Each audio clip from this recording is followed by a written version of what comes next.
बड़े पैमाने पर नैब को टार्जन बनते हुए देख रहा हूं। नैब झाड़ू फेर देगी। ये तमाशा जो नैब का है, हम पहले दिन से कह रहे हैं इस इदारे को खत्म कर रहे हैं, वरना ये पाकिस्तान को खत्म कर देगा। दो घर चले जाओ, बंद करो नैब को, ताले लगा दे इस गैर आईनी गैर जमहूरी इदारा का। नैब तो पुरानी है, 90% केसेस भी पुराने हैं, लेकिन गालियां हर रोज मुझे पड़ती हैं।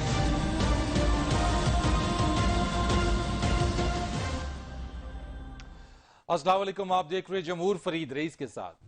नाज़रीन, एहतिसाब के लिए एहतिसाब का इदारा हर गुजरते दिन के साथ तनाज़ात की नई बुलंदियों को छू रहा है। हुकूमती अराकीन हो या फिर अपोजिशन, जिसका ये इल्ज़ाम शुरू से ही है कि अपोजिशन जो भी हुकूमत के खिलाफ बात कर रहा है, नैब उसके खिलाफ कार्रवाई करता है। इसके साथ साथ नैब की वो कार्रवाइयां जो कि हुकूमती बेंचेस पर बैठे हुए लोगों के हवाले से अगर हैं, तो उस पर भी अपोजिशन की जानिब से यह कहा जाता है कि ये स्कोर सेटल करने के लिए आखिर एहतिसाब के इदारे को मुतनाज़ा बना दिया गया है, या एहतिसाब का ये इदारा पहले ही तनाज़ात का शिकार रहा और अब इसमें मजीद तेजी आ गई है। इस बारे में क्या तहफ़्फ़ुज़ात हैं, और इसके ऊपर अगर एहतिसाब के इदारे के ऊपर इतनी ज्यादा तनकीद है तो फिर एहतिसाब कैसे और क्यों करोगा। ह्यूमन राइट्स जो वॉच है उसकी रिपोर्ट भी आई है और उसकी जानिब से यह कहा गया है कि नैब की ज्यादतियों और बिला जवाज गिरफ्तारियों पर तहकीकात और कानूनी कार्रवाई होनी चाहिए। दूसरी तरफ मरियम नवाज को 1440 केनाल अराजी की रसीदें मांगने पर नैब ने 11 अगस्त को तलब कर लिया, और दूसरी तरफ वजीर आला पंजाब उस्मान बुज़दार को भी 12 अगस्त को तलब किया गया है, और इल्जाम यह है कि एक होटल को गैर कानूनी तौर पर शराब का लाइसेंस जारी उन्होंने किया है। इस सब पर आज बात करेंगे और जरा जानने की कोशिश करते हैं जरा कि अगर नैब का ये इदारा ना हो तो फिर एहतिसाब के लिए वो इदारा कौन सा होगा, और किस तरीके से इसमें तरामीम करके ऐसा कौन सा इदारा वजूद में लाया जाए, या फिर इसी इदारे को किस तरह से काबिल अमल बनाया जाए कि तमाम लोगों को ये काबिल कबूल हो। मेरे साथ बात करने के लिए मौजूद होंगी पाकिस्तान तहरीक इंसाफ के रुकन कौमी असम्बली कंवल चौधरी साहब। बहुत शुक्रिया आपका कंवल कि आप प्रोग्राम में मेरे साथ मौजूद हैं। तज्जिए के लिए मेरे साथ मौजूद होंगे ब्रिगेडियर रिटायर्ड फारूक हमीद साहब, जो कि साबिक डीजी नैब लाहौर भी रह चुके हैं। बहुत शुक्रिया आपका ब्रिगेडियर साहब। और इसी के ऊपर अब से कुछ ही देर में पाकिस्तान पीपल्स पार्टी से भी हमारे साथ मेहमान ज्वाइन करेंगे। मैं सबसे पहले कंवल आपकी तरफ जरा आता हूं कि बहुत हर गुजरते दिन के साथ ये नैब के ऊपर तनकीद, और जहां अपोजिशन के हवाले से नैब की कार्रवाइयां हैं, वहीं जो हुकूमती बेंचेस हैं उनके खिलाफ भी कार्रवाइयों का हम देखते हैं कि कहीं ना कहीं उनके खिलाफ भी कार्रवाई का कोई ना कोई हमें कोई नोट नजर आता है। ऐसा क्या है कि जो हुकूमती बेंचेस पर बैठे लोग हैं, अगर उनके खिलाफ नैब कोई कार्रवाई करती है या उनको तलब करती है तो उसको स्कोर सेटलिंग का नाम दिया जाता है? बिस्मिल्लाहिर्रहमानिर्रहीम। Thank you very much Farid, आपने मुझे इस काबिल समझा कि इस इम्पॉर्टेंट इशू पे मैं बात कर सकूं। देखिए, 3-4 पॉइंट्स है, मैं क्विकली सबको टच करती हूँ और थोड़ा सा पर्सपेक्टिव बयान करती हूँ। पहले आ जाए नैब पे। देखिए, नैब के डीजी साहब बैठे हुए हैं, वो खुद बताएंगे नैब की डायनामिक्स क्या है। मैं हुकूमती पर्सपेक्टिव और जो अपोजिशन शोर मचाती है, मैं उस पर्सपेक्टिव पे बात करती हूँ। नैब के जो मौजूदा चेयरमैन हैं, इनको 9 कंसल्टेशंस के बाद खुर्शीद शाह साहब और शाहिद खाकान अब्बासी साहब, leader of the house, leader of the opposition, जो पिछली रिजीम में थे, इन्होंने 10वीं कंसल्टेशन में इनका नाम प्रपोज किया और इनकी अपॉइंटमेंट हुई। अल्हम्दुलिल्लाह चेयरमैन से लेकर चपड़ासी तक नैब में आज तक पीटीआई के किसी भी हुकूमती अरकान ने या लोगों ने कोई भर्तियां तकर्रियां नहीं करवाई। नंबर 2, नैब जो है वो एक इंडिपेंडेंट इदारा है। माजी में यकीनन इसको इस्तेमाल किया गया पॉलिटिकल इंजीनियरिंग के लिए, जिसका सबूत है कसाबुर रहमान और सैफुर रहमान। में असल में उन्हें कसाबुर रहमान इसलिए कहती हूँ क्योंकि उन्होंने इस तरह का कैरेक्टर रखा। और फिर सपोर्टेड बाय जस्टिस कयूम की जो वीडियो लीक्स हुई, और करने वाली कौन सी जमात थी, मुझे और आपको सबको पता है, मुस्लिम लीग नून। और उनके दोनों कायदीन की वीडियो टेप्स आपके पास मेरे से ज्यादा मौजूद है कि किस तरीके से लोगों को इन्होंने खरीदा। मुझे एक मिनट दीजिएगा। और इसका जिक्र सुप्रीम कोर्ट के एक और फैसले में सिसिलियन माफिया के तौर पे किया गया, और अभी जो ख्वाजा बरादरान के सपोर्ट में आया है उसमें भी यही माजी की बातें डिस्कस की गई। अब आ जाए जी कि ये हुकूमत इनसे सारा जो है वो काम करवाती है। नैब के चेयरमैन साहब की जिस तरह तकर्री हुई है, इसी तरह अगर उनको रिमूव करना है तो सुप्रीम जुडिशल काउंसिल के पास इख्तियारात हैं। हुकूमत या फेडरल गवर्नमेंट के किसी इंस्ट्रूमेंट के पास ये इख्तियारात नहीं है कि नैब की किसी भी हाई लेवल के जो लोग हैं अपॉइंटेड, इनको हम रिमूव कर सके। तो जब हम लगाने वालों में नहीं है, रिमूव करने का इख्तियार नहीं रखते हैं, तो हमें क्या जरूरत पड़ी है कि हम उनको डिक्टेशनें देंगे, और उनको क्या जरूरत पड़ी है कि वो हमसे डिक्टेशनें लेंगे। नंबर 2, जिनको 30-30 साल 40-40 साल हो गए हैं हुकूमत करते हुए, और जो हुकूमतों में अपने अपने गुल खिलाते रहे, अब उसका जब जवाब देने का टाइम आया है। और एक चीज याद रखें कि पॉलिटिकली एक्सपोज पर्सन या पब्लिक ऑफिस होल्डर्स की ज्यादा रिस्पॉन्सिबिलिटी अच्छा होती है कि वो अपने आप को एहतसाब के लिए पेश एक चीज करें। मुझे बता दीजिएगा, एक चीज मुझे बता दें, चले माजी या माजी में जो कुछ भी किया, आपकी गवर्नमेंट की ये जिम्मेदारी नहीं है, पहले से ही होता रहा, नैब पहले से एग्जिस्ट कर रहा था, केसेस भी पहले एग्जिस्ट कर रहे थे। मैं आपसे पूछना चाहता हूं कि क्या आप ऐसे पार्टी रिप्रेजेंटेटिव, आप भी ये फील करती हैं कि नैब अब अपने जो इख्तियारात हैं उससे कहीं ज्यादा तजावुज कर रहा है, और अब नैब के इदारे की जो वजूद है वो अब नहीं होना चाहिए, बल्कि कोई एक नया इदारा हो, या फिर इसमें बड़ी मेजर रिफॉर्म्स होनी चाहिए? देखिए, मैं बिल्कुल ये महसूस नहीं करती कि कोई और इदारा होना चाहिए। मैं बिल्कुल ये महसूस करती हूँ कि इसमें रिफॉर्म्स होनी चाहिए, लेकिन जो नैब की रिफॉर्म्स प्रपोज हुई, ये मेरे पास वो 34 टांकों की तफसील पड़ी हुई है। जो ऑर्डिनेंस प्रपोज किया हमारी अपोजिशन की लीडिंग दोनों जमातों ने, ये तो इसका मतलब ये है कि नैब को आप ताबूत में दफन करें और उसको फिर आप दफन कर दें कोई 100 फुट जमीन के नीचे, और सारी इन्होंने वो बातें लिखी जिसका ये शोर होगा, रोना करते हैं। एनआरओ प्लस कमल, मुझे आपकी आवाज, मैं आपकी आवाज को ना दुरुस्त अंदाज में सुन नहीं पा रहा हूँ, डबलिंग हो रही है आपकी आवाज में। मैं जरा रिक्वेस्ट करूंगा कि जरा आपकी आवाज को जरा मैनेज करें, और उसके इसी दौरान में ब्रिगेडियर फारूक हमीद साहब की तरफ आता हूं। In the mean course of time आपकी आवाज जरा दुरुस्त हो जाएगी तो आपसे भी कमेंट लेने में आसानी होगी। ब्रिगेडियर साहब, क्या नैब वाकई वो वक्त आ गया है जबकि इसमें मेजर रिफॉर्म्स किए जाएं, या फिर एक नया इदारा खड़ा किया जाए? बिस्मिल्लाहिर्रहमानिर्रहीम, बहुत शुक्रिया रईस भाई। पहले तो ये क्लैरिफाई कर दूं कि मैं डीजी नैब नहीं था लाहौर, हमारे वक्त पे तो सिर्फ नैब पंजाब था, तो I was director NAB Punjab. ये नैब लाहौर और नैब रावलपिंडी फिर बाद में बाइफरकेशन में, ये फिर बाद में बने हैं। ये तो क्लैरिफिकेशन। देखें, जहां तक आपके सवाल का ताल्लुक है, बात तो बहुत क्लियर है कि अगर आप एक्सपेक्ट करें कि नैब के जो फैक्ट्रीज हैं, नैब के मुल्जमान हैं, वो कहेंगे कि जनाब नैब बड़ा अच्छा इदारा है, तो ये तो हो नहीं सकता। वो तो हमेशा कहेंगे कि जनाब नैब को बंद कर दें, नैब को दफन कर दें, और नैब को और एक नया इदारा बनाएं। और नया इदारा बनाएं मतलब कहने का ये कि नया इदारा होगा, फिर जारी बात है वो फिर ऑपोजिशन के और इंटरेस्ट बीच में आ जाएंगे, गवर्नमेंट के कुछ लोगों के वेस्टेड इंटरेस्ट बीच में आएंगे। जितने मौजूदा 1200-1300 केसेस चल रहे हैं, वो फिर तितर बितर हो जाएंगे, पता नहीं क्या होगा इन केसेस के साथ। तो जो नैब मुल्जमान हैं, उनका मकसद तो फिर पूरा हो जाएगा ना कि ये जो एहतसाब का प्रोसेस है, इसको एक ब्रेक लगाई जाए, इसको सबोटाज किया जाए और डीरेल किया जाए। ब्रिगेडियर साहब, ये जो नैब के हवाले से जो ह्यूमन राइट्स वॉच की जो रिपोर्ट है, उस पर आप क्या कहेंगे? यानी ह्यूमन राइट्स वॉच की रिपोर्ट को आप डिनाई करते हैं? देखिए, मेरी बात सुने। अब हालात इस वक्त ये हो गए हैं दुनिया में कि हमारे मुल्जमान जो हैं वो इतने पावरफुल हैं, वो जो चाहें वो अपना गैलप सर्वे भी लेके आएंगे, कोई और पोल भी ले आएंगे, बाहर के अखबारों में आर्टिकल भी नैब के खिलाफ और जो भी उनके इंटरेस्ट होंगे वो उसके मुताबिक आर्टिकल भी छप जाएंगे। तो वो आप बात ना करें, ठीक है ह्यूमन राइट्स है, लेकिन आप ये कह रहे हैं कि ह्यूमन राइट्स वॉच और दीगर इदारों की जो रिपोर्ट्स आती हैं वो कॉम्प्रोमाइज्ड या फिर अपनी पसंद के ऊपर वो रिपोर्ट्स तैयार करवाई जाती हैं? मैं टोटली इस चीज को रूल आउट नहीं करता हूं कि कहीं ना कहीं कोई ना कोई एंगल होते हैं, कोई ना कोई वेस्टेड इंटरेस्ट होते हैं जब इस किस्म की रिपोर्टें भी आती हैं। देखें, बात यह है कि नैब ने ब्लंडर किए हैं, मैं मानता हूं नैब ने गलतियां हैं जिसको सुप्रीम कोर्ट की ऑब्जर्वेशन भी कई मरतबा आई हैं। मिसाल के तौर पर वो लेट रेफरेंस फाइल करते हैं, खाम मुल्जमान को 1-1 साल 1.5 साल के अरेस्ट कर लेते हैं, जो कि बात ठीक नहीं है। और फिर जब केसेस फाइल होते हैं तो उसके बाद वो कई साल चलते रहते हैं, रिजल्ट नहीं आता है। तो इन प्रोसेस सर जब रिजल्ट नहीं आता, आप खुद कह रहे हैं, हम ये खुद देख रहे हैं, जब उसमें से निकलता कुछ नहीं है, तो सर फिर उस इदारे पर सवालात अगर उठें तो फिर उसको अपोजिशन की विक्टिमाइजेशन या अपोजिशन के प्रोपेगेंडा क्यों करार दिया जाता है?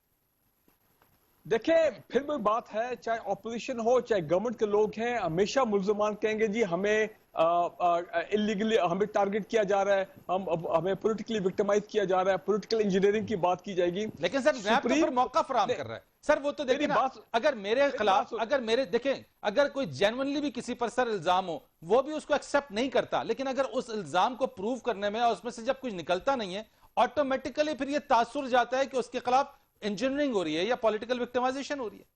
मैं आपको एग्जांपल देता हूं, जरदारी साहब के खिलाफ वो जो पाकलैंड रेफरेंस है, उसमें जनाब इंडाइटमेंट होनी है, फर्द जुर्म आयद होना है। कितने हफ्ते गुजर गए, महीने गुजर गए हैं, वो फर्द जुर्म आयद नहीं होने दे रहे। कभी ये बहाना, कभी वो बहाना, कभी फलां बहाना। सुप्रीम कोर्ट ने बड़ा क्लियरली कहा, कभी सुप्रीम कोर्ट ने नहीं कहा कि इदारा बंद करें। वो कहते हैं इदारे में जो चेंजेस, मीनिंगफुल चेंजेस हैं, वो आनी चाहिए based on the past experience of 20 year. और सुप्रीम कोर्ट आप देखें वो भी मैदान में आ गए, वो भी इस बात को समझते हैं कि यहाँ पे कई साल लग जाते हैं, केसेस जो अपने मंतकी अंजाम तक नहीं पहुंचते। सर तो इसी चीज का तो एज मिलता है जिसपे जरदारी साहब कहते हैं कि मैंने 11 साल जेल में रहा और मेरे खिलाफ कुछ भी नहीं हो सका, तो सर क्लियरेंस हो गई ना। बिल्कुल, उसकी वजह यह है कि जो अपना हमारे जो मुल्जमान हैं, जो बहुत कुछ चीजों को कंट्रोल करते हैं, तो जारी बात है वो जो अपने फर्द जुर्म आयद होने को की नौबत नहीं आने देते हैं, विटनेस को डरा देते हैं, विटनेसेस को भगा देते हैं, विटनेसेस पता नहीं वो उनको मार दे, रिकॉर्ड जो है वो गायब हो जाता है। तो आप मुझे बताइए केसेस का क्या फैसला होगा? सुप्रीम कोर्ट ने बड़ा अच्छा फैसला दिया है जो तमाम मसाइल का जड़ है, और जिसपे पाकिस्तान के अवाम जो है वो भी मेरे ख्याल मुतमईन हो जाएंगे कि जनाब 120 नई अदालतें, चलो 120 नहीं है, मैं कहता हूं 50 नई अदालतें बना दें, और 90 दिनों के अंदर फैसला होना चाहिए डे टू डे हेयरिंग। ये आप करेंगे तो ना ये जो मुल्जमान हैं ये चक्करबाजी कर सकेंगे, ना ये अपने इदारे ये केसेस को ड्रैग करेंगे, केसेस को प्रोलॉन्ग करेंगे, मुख्तलिफ किस्म के हरबे इस्तेमाल करेंगे कि ताकि मामला जो आगे चले ही ना।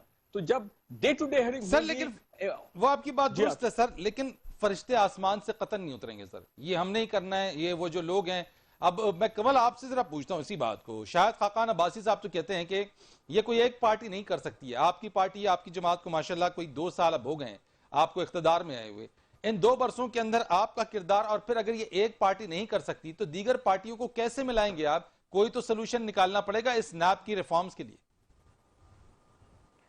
देखिए जी फरीद, ये इन्होंने प्रपोज जो किया है, इसके बाद आप मुझे बता दें कि हुकूमत क्या करे, या ये इतनी ये NRO प्लस है और डे 1 से ये मांगा जा रहा है। अगर हम इस तरह इनके साथ मिलके बैठ के एक इदारा जिस पे हमारी तवज्जो भी है, जिसमें हमारा इंटरेस्ट भी है कि वो तमाम अक्रॉस द बोर्ड एक न्यूट्रल तरीके से इंक्वायरी करे, और जो मुल्जिमान है जिन्होंने अपने इख्तियारात का इस्तेमाल करते हुए या करप्शन की है या पैसा गलत तरीके से बनाया या कोई और फ्रॉड्स किए, उनको पकड़ा जाए ताकि ये काम खत्म हो। आप चाहते हैं कि 38 में से 34 ऐसे शिकें डाल दिए कि जिसका मतलब ये कि हमें लाइसेंस दे दिया जाए कि हमने कुछ किया ही नहीं। तो इस तरीके की लॉ मेकिंग में तो हम नहीं जा सकते, और इस पे बार्गेनिंग की इन्होंने FATF के अंडर आके।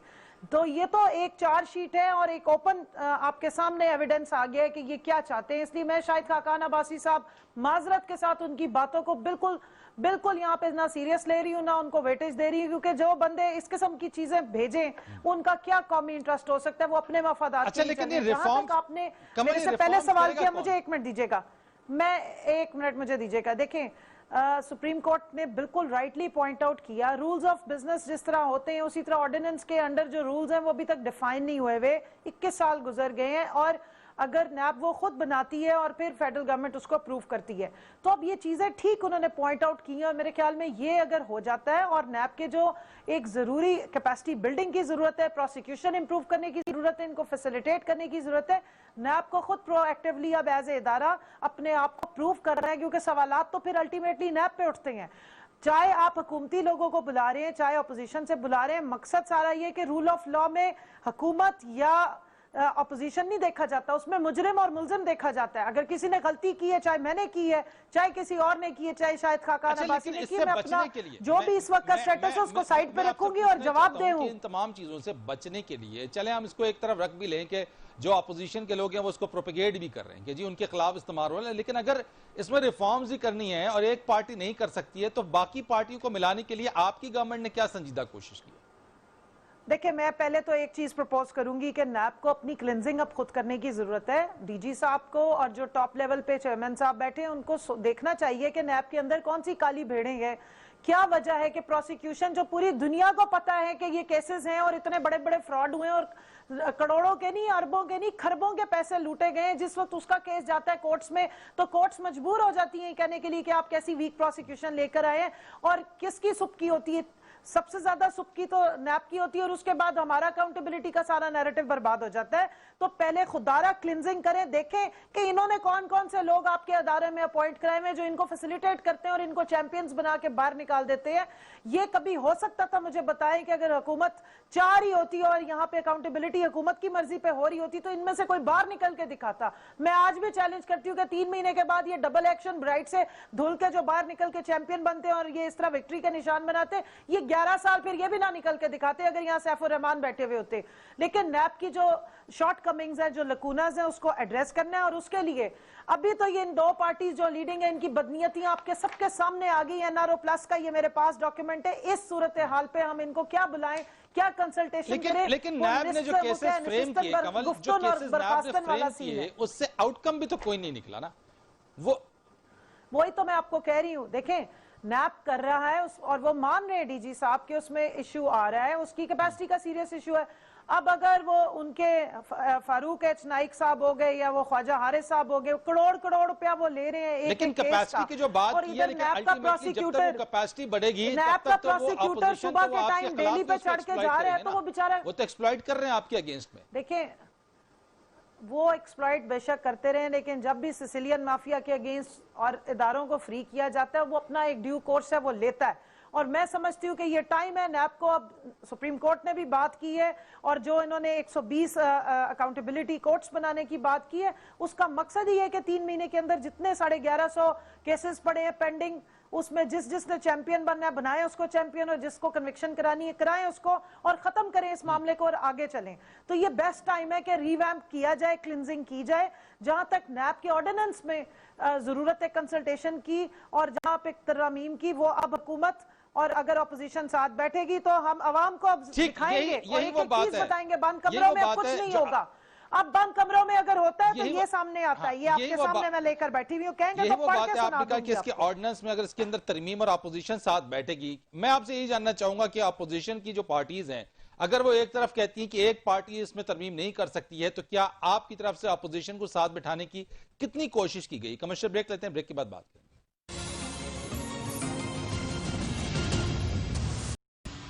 एक बार फिर आपको खुश आमदीद कहते हैं। बात करने के लिए मेरे साथ मौजूद है इस वक्त टेलीफोन लाइन पर मुस्लिम लीग नून के रुकन कौमी असेंबली और पब्लिक अकाउंट्स कमेटी के चेयरमैन राना तनवीर हुसैन साहब। बहुत शुक्रिया आपका राना साहब।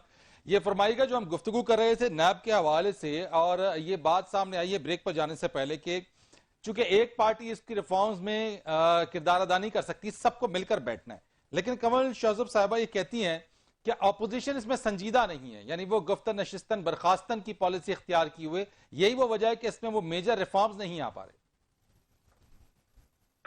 देखें साहब, मैं हैरान हूँ कि खुदा के लिए कभी तो कोई बात किसी तरीके से ये कर दिया करें। ठीक है कि कुछ ये पॉलिटिकल पॉइंट्स क्योरिंग करते हैं जिसमें कुछ वजन भी बाज टाइम होता है, लेकिन अब ये कहना कि अपोजिशन जीता नहीं है नैब में, एक तरफ ये इल्जाम लगाते हैं कि जी ये क्योंकि नैब की रिफॉर्म चाहते हैं, नैब में अमेंडमेंट चाहते हैं, और दूसरे जो लेजिस्लेशन है उसको लिंक करते हैं उसके साथ कि हम तब पास करेंगे जब ये नैब का करें।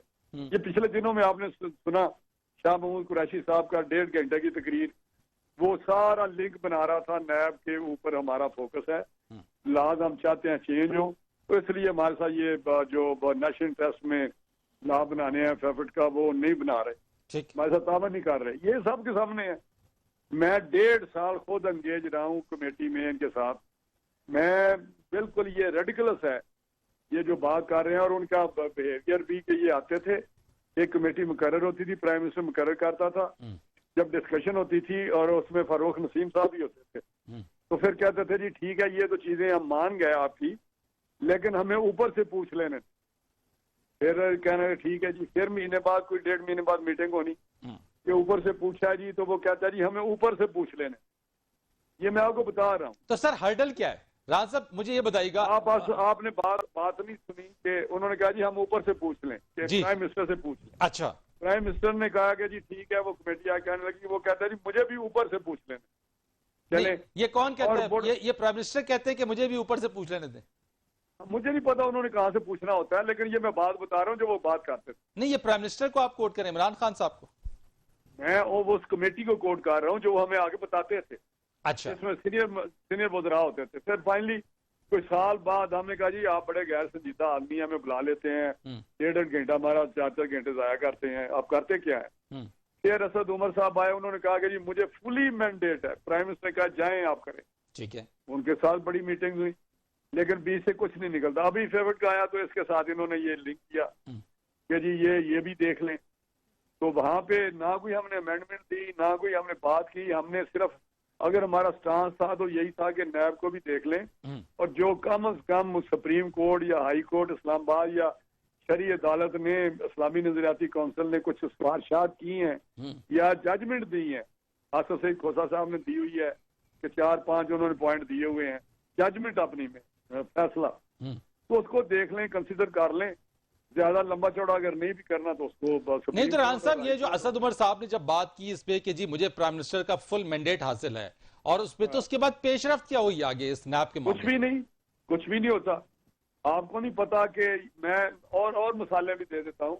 कोविड-19 पे जब शहबाज साहब वापस आए तो प्राइम मिनिस्टर ने बड़ा एक अच्छी बात की कि जी मैं पार्लियामानी जो पार्टीज के हेड्स हैं उनको बुलाता हूँ और इन पे मशवरा करते। तो मीटिंग हो गई और अपना भाषण दे के, जिसका कल शहबाज साहब भी जिक्र कर रहे थे, उस कमेटी में अपना भाषण दे के बिलावल साहब थे, शहबाज साहब थे, उठ के चले गए। और चाहिए तो ये था कि प्राइम मिनिस्टर ने बात अपनी की, अपना पॉइंट ऑफ व्यू दिया कोविड पे, और फिर इन लोगों की बातें सुनते, तजवीज सुनते, कुछ काम की चीज होती तो उस पर अमल कर लेते, चले। उसके बाद वो तो चले गए, लेकिन बाद में इन्होंने कमेटी बना दी हेडेड बाय स्पीकर कोविड पे, और उन्होंने कहा जी आप अपने आप 2 नुमाइंदे भेज दें, जिसमें ख्वाजा आसफ और मुशाहिदुल्लाह खान को हमने भेजा। ठीक है, दूसरी पार्टी ने नहीं भेजा, तो वो तंग आके बाइकाट कर दिया उन्होंने कि जी वहां पे कुछ होता ही नहीं है, ना स्पीकर साहब बात सुनते हैं, ना हमें टाइम देते हैं, और ना बस ऐसे ही क्या कहते हैं बर्खास्तन। यानी आप ये कह रहे हैं कि नशिस्तन, गुफ्तन, बर्खास्तन की जो पॉलिसी है वो अपोजिशन की तरफ से नहीं, वो हुकूमत की तरफ से।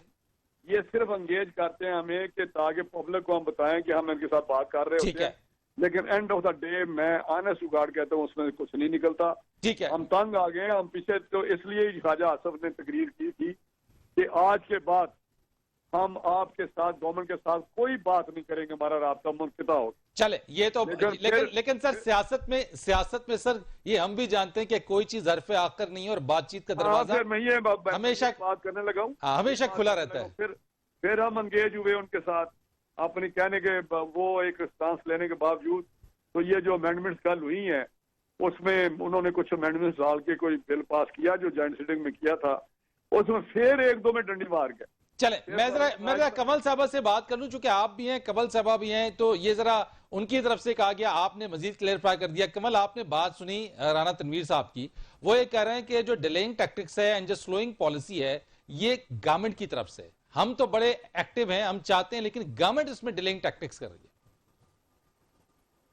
फरीद, अफसोसनाक बात यह है कि राणा साहब ने बातें तो सारी सच्ची की हैं, लेकिन जो इन्होंने अपने नाम से लगा के करनी थी वो हुकूमत के नाम से कर दी हैं।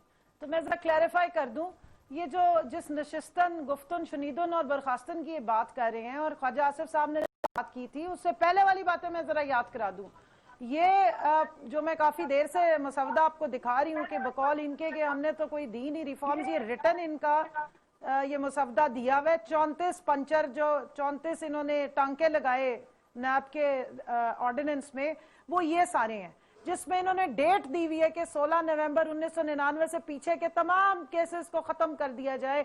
मैं एक एक शिक पढ़ के सुना देती हूँ, ये ऊपर टाइटल पढ़ ले, proposed amendments by people's party and PMLN in national accountability ordinance 1999, ये तनवीर साहब मेरे ख्याल में थे नहीं जिस वक्त इनकी बाकी पार्टी के लोग दे रहे थे, और ख्वाजा आसिफ साहब ने आके बड़ा दुख का और गुस्से का इजहार किया कि आपने हमारी पासदारी रखनी थी, पर्देदारी रखनी थी, कि स्पीकर साहब के घर में जो रात के 3-3 बजे तक डिलिब्रेशंस हुई और वो फाइनल इसलिए नहीं हुई क्योंकि बार्गेनिंग टैक्टिक्स यूज किए जा रहे थे फैटफ पे। ये फरमा रहे थे कि फैटफ पे हम उस वक्त लॉ मेकिंग में आपका साथ देंगे जब आप नैप को टूथलेस कर देंगे और नैप को खत्म कर देंगे और इसकी लाश आप ये कह रही हैं, आप ये कह रही हैं कि ऑपोजिशन जो है, आप ये कह रही हैं कि ऑपोजिशन नैप को टूथलेस देखना चाहती है, और वो जो टूथलेस करने की जो एक टैक्टिक्स ऑपोजिशन की तरफ से वो अगर पूरी नहीं हो रही है तो वो आगे नहीं बढ़ रहे हैं, आप ये कहना चाह रही हैं? मैं नहीं कह रही हूं, आप इनकी स्टेटमेंट्स उठाइए। आपने अपने प्रोग्राम के स्टार्ट में टाइटल में सुनवाया बिलावल ने क्या कहा, ख्वाजा आसिफ ने क्या कहा और इन सब ने क्या कहा कि नैप को खत्म कर दें। ये बिल्कुल बेकार इदारा है इसलिए कि वो इनके केसेस वहां पे गए हुए हैं। अब ये रमजान जी राना साहब मैं आता हूं, आया हुआ है, इससे रिलेटेड 1 मिनट अमेंडमेंट क्या दी है कि आप जो है ना 1 अरब से नीचे की जितनी भी अमाउंट है उसको नैब में ना भेजेंगे। सुप्रीम कोर्ट के 99 करोड़ 999 कहेंगी कमल जो कह रही कि नहीं जरूरत है इस इदारे की। फरीद 1 मिनट सुन लीजिए, 99 करोड़ तक की कोई करप्शन हुई है तो वो इनके लिए करप्शन नहीं है। तो इसलिए रमजान शुगर मिल का केस अगर ये हम मान जाते तो आज खत्म था।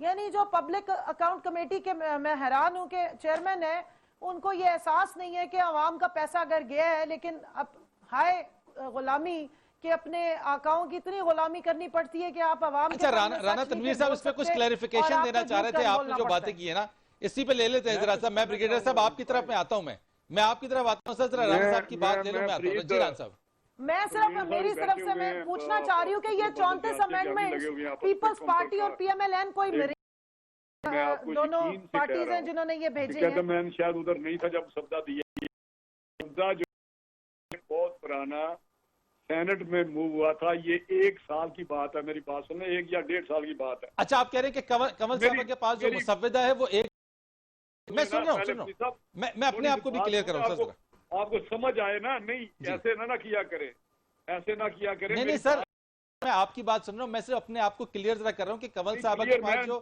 मुसव्वदा है वो 1 साल पुराना है, आप ये कह रहे हैं? नहीं मेरी बात अच्छा ठीक है ठीक है ठीक है, सब्दा दिया जो सेनेट में लेके गया, ठीक है, वहाँ प्राइवेट बिल पेश कर दिया, ठीक है। तो फिर हमें उन्होंने कहा जी जो बिल हमने पेश किया है आप हमारा इसमें साथ दें सेनेट में, उसको वहाँ पास करें, ठीक है। हमने कहा जी हमें पहले 2 दें तो सही ना, ये मसवदा आपका है क्या, ठीक है। वो मसवदा उन्होंने हमें भेजा, हमारी मीटिंग होती रही आपस में 4-5 बंदों की, जिसमें जाहिद अहमद साहब को भी हम बुलाते रहे, ठीक है, और भी कोई वकला सीनियर को बुलाते रहे, तो उन्होंने इसमें कांड छांड कुछ की, लेकिन ये ओरिजिनल मसवदा वो है जो फारूक नायक साहब ने सेनेट में दिया था, फिर स्टैंडिंग कमेटी को रेफर हुआ था। ये शायद ब्रिगेड साहब भी अखबारों में पढ़ते हो, ये 1.5 की बात है। अच्छा ये लेकिन जो ये बात कर रहे हैं ना, ये छोड़े ना, ये बार बार दिखा रहे हैं, तो ये जो बात चली है अभी, ये टोटल डिफरेंट बात है। हम तो आज मैं आपके सामने बिल्कुल ये कह रहा हूँ कि हमें कोई जरूरत नहीं है।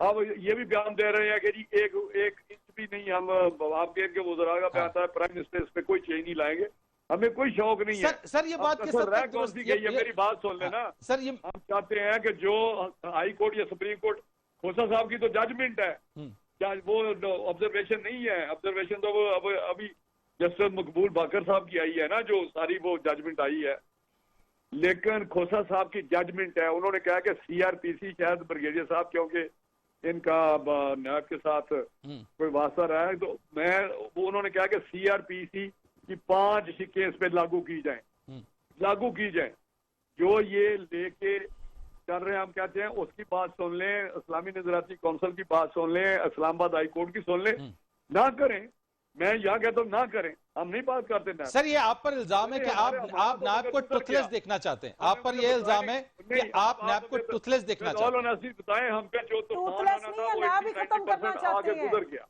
हमारे साथ जो होना था, जो इन्होंने करना था वो करके लोगों के सामने ब्रेन वॉशिंग की, जो किया, सजाएं दी, पकड़ दकड़ सबको कर ली, जितनी कर, बाकी भी अगर थोड़ी बात है तो कर लेंगे, लेकिन अब ये डर इनको अपना है, अब मुसीबत इनको अपनी पड़ी हुई है, कि हम क्या करेंगे। इनके तो 1000 स्कैंडल है 2 साल में। चलो लोगों का तो 35-35 साल में होगा ना, कोई चीज आ गई होगी सामने, या आई या नहीं आई, वो आपके सामने है।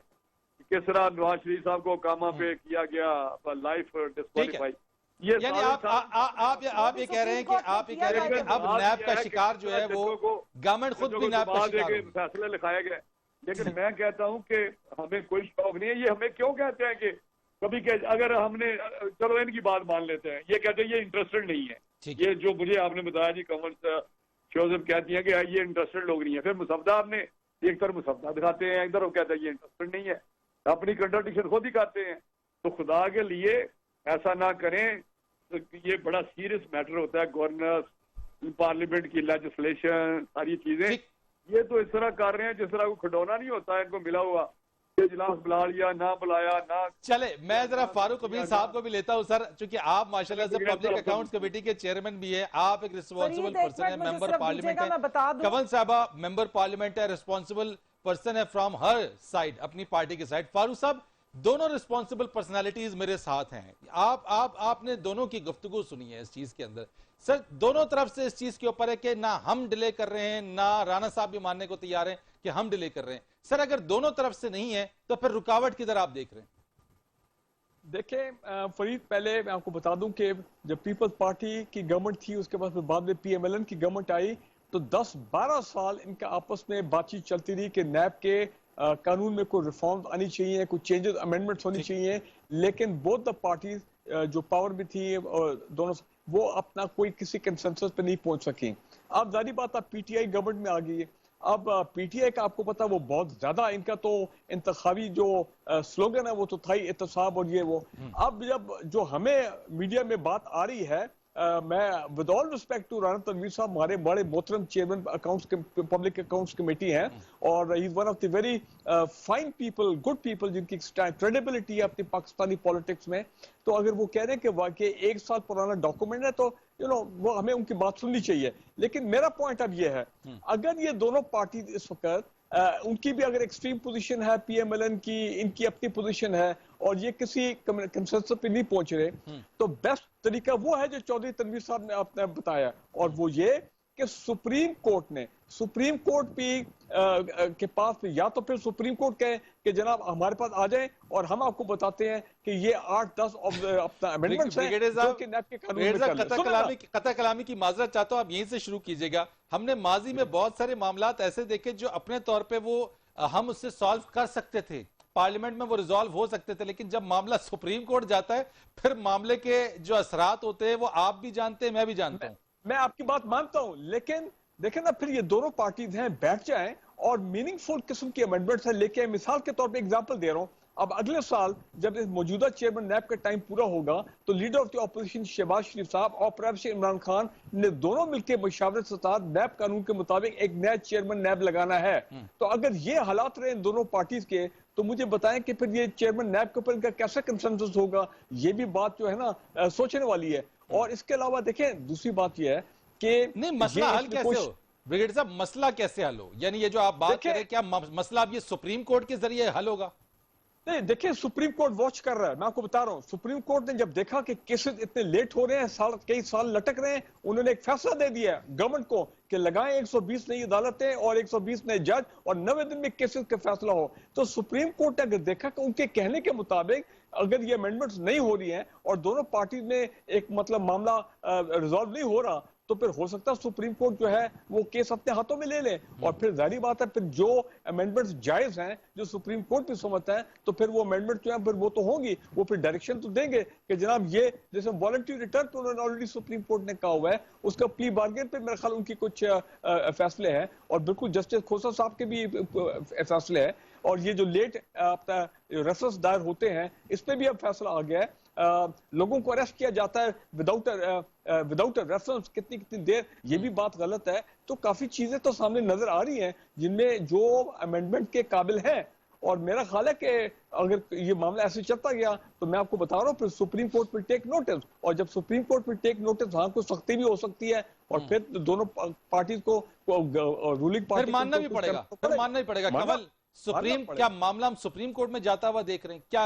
यानी दोनों तरफ से तो आप अपना स्टांस आपका है, राणा साहब का अपना स्टांस है, दोनों के मुताबिक जो है चीजें दोनों ही पुश कर रहे हैं, but still situation and result zero ही है। सुप्रीम कोर्ट में ही डिसीजन अब होगा, सुप्रीम कोर्ट ये मामले को टेकअप करेगी।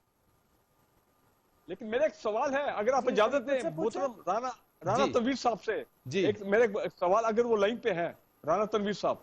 जी जी जी जी सर मेरी गुजारिश ये है, अपना पब्लिक अकाउंट्स कमेटी आला तरीन इदारा है हमारा एहतसाब का और आईनी इदारा है, और अपने हमारे मोहतरम पार्लियामेंटेरियन जो है, लेकिन ये क्या वजह है कि सर आपके आने के बाद हमें बड़ी तवक्को थी कि पब्लिक अकाउंट्स कमेटी में उसी तरह जोश व खरोश होगा और आगे का इंक्वायरियां होंगी गवर्नमेंट के लेवल पे, इदारों के लेवल पे, जिस तरह का आपको याद है कि चौधरी निसार जब पब्लिक अकाउंट्स कमेटी के चेयरमैन थे तो 1.5-2 साल बड़ा काम हुआ, अरबों रुपए पब्लिक अकाउंट कमेटी ने रिकवर कराए। लेकिन अभी कुछ अर्से से हम कुछ सुन नहीं रहे, कोई खबर नहीं आती है कि आपके सेशन हो रहे हैं या नहीं। वो ये जरा थोड़े ठीक है, मैं ग्रेट साहब इसका जवाब लेता हूं जरा राणा साहब से भी, क्योंकि एक सवाल है। मैं कमल आपसे इसका कमेंट लूंगा, वेरी शॉर्ट आंसर दीजिएगा कि क्या अब हम इसको ये एक्सपेक्ट करें कि सुप्रीम कोर्ट से ही मसला हल होगा इसका?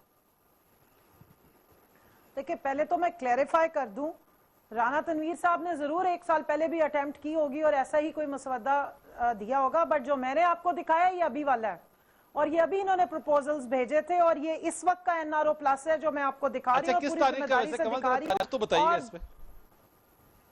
तारीख यही है 10 से 12 दिन पहले, जिस वक्त ला के इन्होंने ड्राफ्ट करके भेजा। अब इससे ये भाग नहीं सकते हैं। दूसरी बात ये है कि जो रिस्पॉन्सिबिलिटी आप कह रहे हैं कि लेनी चाहिए, राणा साहब कह रहे हैं कि जी 1000 इन पे स्कैंडल आ गए, 10,000 आ जाए, हम जवाब दे, हम यहाँ के मुल्क की अदालतों से ना भागेंगे, ना हम अकाउंटेबिलिटी को पसे पुश डालने की कोशिश करेंगे, ना हम इदारों को खत्म करने की कोशिश करेंगे। मैं जवाब ले लूं राणा साहब से, हम कंक्लूड कर रहे हैं। फरीद साहब 1 मिनट मुझे कंप्लीट करने दें, मुझे बात पूरी करने दें, मैंने सुनी है उनका आर्गुमेंट, मेरा सुन लीजिए। अच्छा वैसे टाइम कम है, मैं इसलिए आपसे कह रहा हूं कि कंक्लूड कर दें। मैं सिर्फ इतना कह दूं, इदारों को आपने अगर इन्फोर्स करना है, इदारों को आप समझते हैं कि वो एक न्यूट्रल तरीके से अकाउंटेबिलिटी का प्रोसेस लेके चले, तो प्लीज अपनी जात से ऊपर होके, अपने लीडरान की जात से ऊपर होके पूरी कौम का सोचे और इदारे की रिफॉर्म्स पे बात करें, अपनी जात को बचाने की बातें मत कीजिए। राणा साहब वेरी फ्यू वर्ड्स। मैं जल्दी से बताता हूँ, ब्रिगेड साहब ने बड़ा वैलिड सवाल किया है, लेकिन मैं ब्रिगेड साहब को बताता हूँ, जब से मैं बना हूँ मैंने बड़ा इसको 1 महीने उसको बड़ी उसमें एफिशिएंसी आई, सारा कुछ किया, बहुत सख्ती से हमने काम शुरू किया। तो फिर कोविड-19 पे 3 महीने बंद होगी, सारी असेंबली सील हो गई और उन्होंने स्टैंडिंग कमेटी